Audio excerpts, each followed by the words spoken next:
Welcome, Meredith. Thank you, Molly. It's so great to be back. Let's talk about Virginia. Yesterday, Democrats, Republicans, Virginians voted on whether or not to redistrict. Democrats won. It is now, it has to be signed off on by the court, but it looks like it's going to be a 10-1 map, which Yes. is really something. The Republicans are very mad. Yeah, I mean, this is a really big deal. First and foremost, Republicans are mad because they thought they were always going to be the only ones who could do this. Hmm. Republicans have been gerrymandering these maps. They've been trying to have mid-cycle redraws of maps for a very, Hmm. very long time. And one of the things that they banked on was that Democrats were going to be so committed to the rules and democracy and looking like they were above it that they would continue to take state houses across the country, that they would continue to redraw house maps to shape the power in the United States Congress. And what you're seeing, I think, in Virginia is a recognition from the electorate that that no longer serves us. It does not serve democracy. It doesn't serve the people of Virginia, and it doesn't serve people in purple states across the country. It exists sort of on two levels. Even saying purple state, I had to take a pause because Right. I think our conception of what a Republican state is, a blue state, a purple state, and a red state is actually really informed by which states are overly gerrymandered and which aren't. States Right. like North Carolina, where Republicans permanently tried to entrench a supermajority with the way that they drew lines. So Yeah. I think this is a big step in the right direction in terms of how we think about local politics.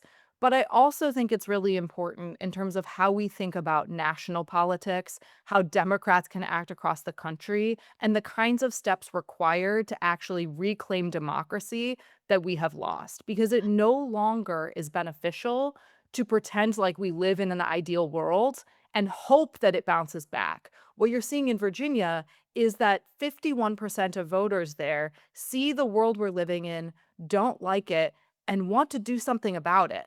And they're doing that in a world where there's been rampant misinformation, where the information ecosystem about what's even happening is completely broken. I saw a really great video from Jamel Bowie yesterday, and Yeah. he was talking about the kinds of mailers and ads that he was seeing to Right. try Because to he lives in Virginia. manipulate Democratic voters against this choice. And I think the overwhelming sentiment about where the country is going and that we need to actually act to do something superseded all of the other bad factors in play in order to send this message, not just to people in Virginia, but I think people across the country. And I want to talk about one of the spearheads of this legislation, a woman called, she's the president pro temp for of the Virginia Senate. She's a Democrat. Her name is Lois Lucas. She is 84 years old and has been just a powerhouse, very tough Black woman who represents Chesapeake Bay and has been in the Senate from 1992. She represents the 18th district. The reason why I want to bring her up is any number of reasons, but she's got a very good Twitter game, which again is cool. But she also just is very tough. And, sometimes we criticize the older members, and we're going to talk about that in a minute because there's a member of Congress who has died in office. But this woman is just awesome. And she did push back, a lot. There was a real tension in Virginia between Democrats who wanted a gerrymander that was like the California gerrymander, where you get 5 seats, and not like a gerrymander, which is like a killer gerrymander, which is 10 seat, 10-1. And she pushed back and was like, no, we are going to fight back the way Republicans are fighting back here. And that gives Democrats a little bit of a buffer in case the Supreme Court does something really insane or Florida In does case or insane stuff. when. And I feel like with when, the Supreme Court, it's more of a when or not if. right, Look, when we talk about the gerontocracy, I think in a lot of ways, what we're doing is using a technocratic word for out of touch.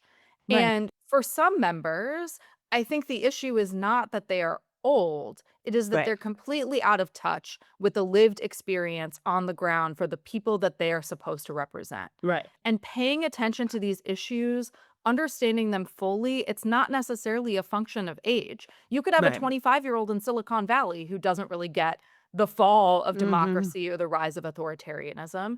And so I think what you saw here was someone who has lived through some of the changes that we've had in this country since the 1960s, right? And the process of progress and retrenchment, and is familiar with the opposition and their tactics, and wanted to adapt in a way that was commensurate to the moment. And that is not a function of age. I think that's a function of awareness, of living in some of these state legislatures. Like what happens in Washington, I think because we see Capitol buildings across the country and we see the US Capitol and we see politicians, there is this tendency to flatten them or to flatten what their work is or how they engage with their constituents. And I think what you saw here was an example of a politician who saw the reality, who saw what was happening across the country, and who recognized her own agency and power to do something about it. And that's the second piece of, I think, why people are complaining about the gerontocracy or Right. leaders in Washington is because they're out of touch with what's happening. They're trying to pretend that they're living in a different reality than the one we live in Mhm. now, because grappling with that reality is uncomfortable for them. And they're denying their own agency in any context where they could make a difference. They're not choosing to pull every arrow in their quiver in the way that some of these people in the states are, because we've been living with the collapse of the federal government for a really long time. And conversely, and I think this was embedded in your question also, Molly, we've seen what Republicans do at the state level and how that can really ladder up to national Yeah. politics. Republicans forever have wanted to use the states as a petri dish to practice some of their policies or their oppression and try to export it to the rest of the country. Like it has been probably 2 decades since Gail Collins's As Goes Texas, but the entire theory of that book was how everything that happened in the Texas State House and in the governor's mansion in the 80s and 90s ended up in some way creeping into our federal lawmaking, decades later. Yeah. And so we're looking at this map, we're looking at how everything has become fractured, and I think the people who are going to fare the best in the eyes of history are the people who look at reality, look at the kind of tools they have available to themselves, and really carve out a space where they can fight and make a difference. And that's what you saw in Virginia. And I think it's what you're going to continue to see in states across the country, especially if we're not seeing as much action in Washington as we should be. And Fox News, trying to silence her, made a big graphic that's had a picture of her face, right? Because Fox, they want you to know that she's a black Mhm. woman so they can harass her. And underneath, there was a quote that said, "You all started it and we fucking finished it." And they were doing this in order to like get Trump to retweet it to harass her. And she just retweeted it herself, which I think is such a great example of what to do when MAGAverse comes after you, which is to just because the moment you start apologizing for yourself, the moment you start saying, "Oh, maybe I did something wrong," that's the moment you engage them. But the moment you are unapologetic about the about what pushing back looks like, about meeting Republicans where they are, that's the moment you have real power. Yeah, where my brain immediately went when you started talking about Fox News was also this week, Fox News has been attacking Elmo and Sesame Street because Rami Oh Youssef did a god. bit on Sesame Street where he called Elmo Habibi, and it was just like it was such sweet, wholesome content, and I remember the second that I saw that video post from Sesame Street and Rami is a Arab American comedian, Muslim American comedian. And I was like, oh, Fox News is going to have a field day with this because Mm. they have a formula, they have people that they're looking for, they have things that they're looking for, and their rage machine runs on just the most Muslims. fabricated rage. Yeah, and black Mhm. women, it Yeah, turns black out. women and People Muslims, yeah. people who are super cool and contribute to our society but don't look like old white men are people they don't want actually in a discourse or us familiarized with. And I just feel like there's a natural ceiling to that kind of propaganda, and I mean, when you look at what happened in Virginia, I think that that shows it, that they have a particular base that they are activating, whose minds they are melting, but Yeah. then the rest of us are out here and in some ways reachable, and how do we think about telling people concrete steps they can take to make change? And I think that's sort of the last part of, okay, Republicans are creating this cartoon version of who a state representative is versus thinking about the people who are looking for change. We are, I would say like 6, 7 months away from a midterm and wanting to know concretely what they can do to make a difference in our lives and for our democracy and to make government work again.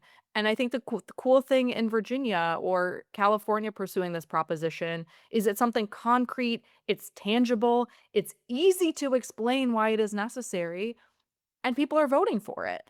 And Yeah. so if there is a lesson here, it's that Republicans, sure, they're going to continue to try to find tweets or paint this reality that makes it seem like Democrats are the aggressors now, even though they're just showing up, 25 years late to the table that Republicans set. And Mm, we can't take that bait. You're right. We can't let Democrats be like, well, we don't want to be positioned as the bad guy, so we're not going to be assertive. I don't think that's the right tactic. I think the takeaway mm, here should be voters want this. Voters want to mhm, fight and they believe in a democracy and a country that works. And so let's give them options and let's state it clearly and let's see what happens. And it turns out, at least this week in Virginia, it was successful. And what kinds of ideas, platforms, messages are you going to cultivate and expand upon in the next half a year before a midterm? And what kind of promises are you going to make in order to motivate people in the way that they were motivated in Virginia yesterday? and I would add, just to go into Fox News for a minute and its Okay. anti-Muslim racism, Hmm. for lack of a better word, because that's what it is. Uh, Xenophobia. yeah, we saw Obama go this week, and Obama has not done a ton of campaigning, so I think is really notable when he sort of gets involved in things. He went with Zoran to do some photos with these pre-K kids in the South Bronx. It's a free pre-K. It's a big thing that Zoran is highlighting, and I think it's important. I have like two things I want to say about it. One, which Okay. is that I think it's good politics, good retail politics. And seeing Obama highlight it shows that I think Obama also thinks it's good retail politics. But there was another thing that Zoran did that I'm really impressed by, and I want you to weigh in on it. He was on Meet the Press this week, and Kristen Walker, who I think does a very good job in a very tough job, because this is not, network television is really hard. Pushing these people a lot of the times very hard. But she did this question that journalists often do with Democrats, and Democrats always fall for it, which is, who is your 2028 pick? It is not the midterms yet. It is Nope. an insane question. Hmm. And I think even it was worse than that. I think it was like, oh, do you support Harris running for president in 2028? Yeah. But it's a great, if you're an interviewer trying to get a viral moment, which is I mean, that's what she's doing, right? And that's what a lot of people do when they're in this job. And he said to her, I am laser focused on affordability, which I think is the only way to answer that question, because it's not up to him. It's up to the midterm. It's up to primary voters. And honestly, who cares what he thinks? What do you think about that? Well, to break apart the two parts of your question, I frankly thought you were going to ask me about his moment yesterday where he was asked by a reporter whether or not he'd cursed the Mets and whether he could uncurse them because they Oh haven't my won since God, he hugged Mr. amazing. Met, That's right. which is my But actually there, my favorite Zoran Mondavi moment of the week. that's because the New York Post, which is owned by Rupert Murdoch, had a big story yesterday about how he did curse the Mets. The Mets, which have always been a The terrible Mets team. are genetically cursed. Like that is the Yeah. point of the Mets is that they are cursed. But I don't want to side rail our conversation more than I already have. Yeah. With the Barack Obama visit, the thing that I took away from that was that Zohran Mamdani is really good at this and he's really popular, and Barack Obama actually wanted to attach some of his currency to that person, Oh, which yeah. and I I think think that's that's right too. really notable to show up there and to be like, "You are doing really good work. This is a really good opportunity, and I wanna be there for it." And we haven't seen Barack Obama do a lot of that with other No. politicians, and I think that is a little bit of game recognizing game, Hmm. Like because Trump, but both Trump and I know. Obama love Yeah. Mondami because they see game. And that's not even really engaging with the ideological questions of where Zohran Mamdani is or where Barack Obama was in terms of their impact. But I think it's this recognition that you are doing this in a way that is compelling to people, and I want to maintain my relevance in being compelling to people. Hmm. So that's the Yeah. first part. The second part is that I think it's really important to not engage with questions that don't matter to other people. So this idea of who's going to be the nominee in 2028, that is a parlor game question that is more interesting to people within the Beltway who want to talk about it at cocktail parties afterwards. And you're right, it doesn't say anything about what the task at hand is. It doesn't say anything about how do we win the midterm. It doesn't say anything about what kind of assurances do we need to make to voters in terms of investigations, accountability, and change in order to win back the House. And aside from that, that's not even Zohran Mamdani's job. He is mayor of New Mm-mm. York, and that is a big enough and busy enough and hard enough job without actually playing the role of political pundit. And so you Hmm. saw in that moment that he was really capable and competent at that. There was another moment recently where Secretary Mayor Pete Buttigieg was on Hmm. CNBC and he was fighting with, I forgot the token Republican, Hmm. Squawk Box. He's not a there are a lot of token Yeah. Republicans on there, but that was the best friend of Donald Trump, Joe Kiernan, who Yes. also is often, whenever you watch him, whenever he has a Democrat on, he makes them disavow, either find a Republican to disavow or a Democrat to disavow or someone who he thinks is the last I've seen him berate people, making them disavow Hassan Piker, So etc. this clip was amazing because Joe Kiernan was like, "Oh, well, inflation is so bad and Democrats promised to like get rid of inflation and inflation was so bad in COVID." And people just didn't take the bait. He's like, "Well, the president promised to do this and he hasn't. Like you Right. said it would be X and it's Y." Right. And when someone was like, "Well, why don't you talk about Z?" He's like, "I'm not here to talk about Z. We're talking about X and Y and it's basic math." And it Yeah. was so simple and it was Yeah. so straightforward, and I think that there has been this preference or habituation to fear from Democrats because Mm. while there's overall a discourse that the media is biased towards liberals, part of the correction I think that reporters do, even if it's subconsciously, is to take some of those Republican talking points and put them towards Democrats in sort of this proof that they're not actually liberals, but what that has done is fundamentally skew our discourse towards Republican talking points and made Democrats, I think, fearful to either reject the premise at the outset or speak their piece because all of the rules of the game are designed by people who functionally are not aligned to their outcomes. Right.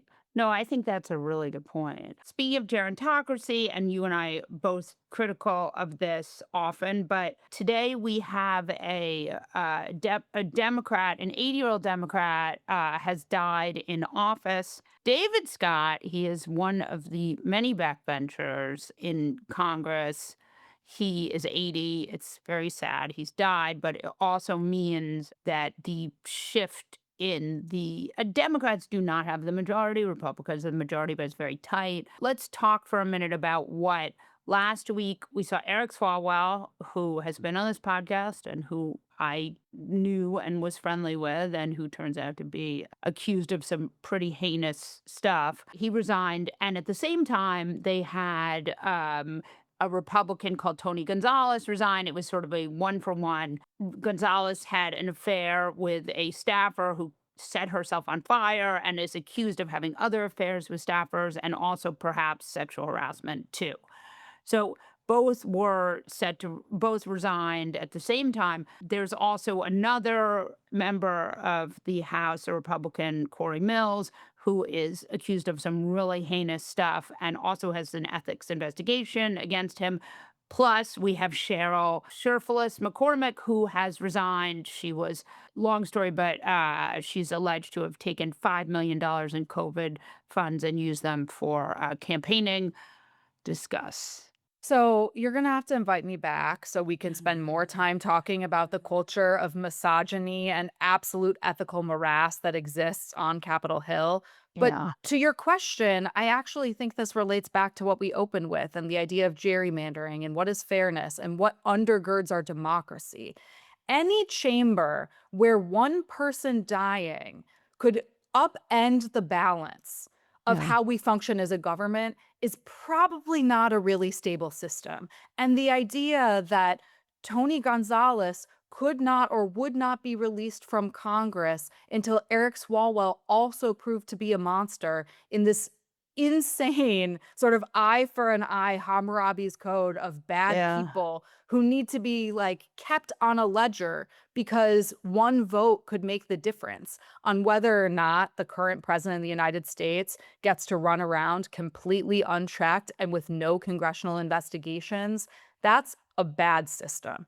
And when we think about everything that has contributed to this moment, whether it is gerrymandering, whether it is the electoral college to determine our president, whether it is a Congress that has pretty much self-neutered itself and Yeah. stepped away from its Article 1 obligations because Republicans are in charge. But you have the quote unquote people's house where people are being held around, unethical people, bad people, people who hate women, people who hate laws are being kept around because that one vote makes a difference. That is not in the service of the American people. It's not in the service of their constituents. And that's a really tough place for us to be as a country. Meredith, thank you, Yes. thank you, thank you. Will you please come back? Yes, I will come back anytime you wanna have me, Molly.